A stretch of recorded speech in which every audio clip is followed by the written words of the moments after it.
Hi friends, எல்லோரும் எப்படி இருக்கீங்க? இன்றைக்கி எதை பற்றி பேச போகிறோம் அப்படின்னா, பணத்தை பற்றி தாங்க. இந்த பணம் இருக்குது பாருங்கள், ஒரு கஷ்டம் வராத வரையும் அந்த பணத்தை பற்றின ஒரு கவலையும் இல்லாமல் தான் ஏதோ நம்ம சம்பாதிக்கிறத வச்சுட்டு செலவு பண்ணிக்கிட்டு அன்னநாடு அதுக்குள்ளே வருமானத்தை பார்த்துட்டு நம்ம அப்படி இருப்போம்.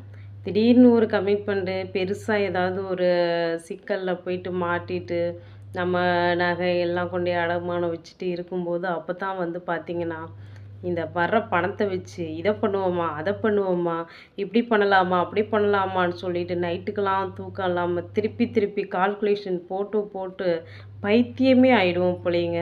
நான் மாதிரி எத்தனை பேர் வந்து இப்படி இருக்கீங்கன்னு எனக்கு தெரியல. இல்லை நான் தான் இப்படி இருக்கேனான்னு கூட தெரியலையேங்க.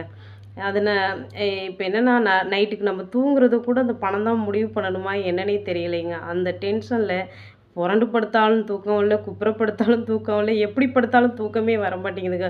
நைட்டுக்கு எத்தனை மணிக்கு எந்திரித்தாலும் பைத்தியம் மாதிரி கால்குலேஷன் போடுறதே வேலையாகவே இருக்குதுங்க. இது எனக்கு தான் இப்படி இருக்கா, இல்லை எல்லாருமே இப்படி இருப்பீங்களான்னு எனக்கே தெரியலையேங்க. இப்போ என்னென்னா ஒரு பணம் வந்து பணப்பிரச்சனை அப்படின்னு வந்துட்டாவே பார்த்தீங்கன்னா வந்து நமக்கு நிம்மதியாக ஒரு தூக்கம் கூட இருக்காது போலேங்க. பணம் பத்தும் செய்யும்பாங்க, ஆனால் நம்மளை தூங்க கூட விடாதுன்னு எனக்கு தெரியாதுங்க. பாய்ங்க.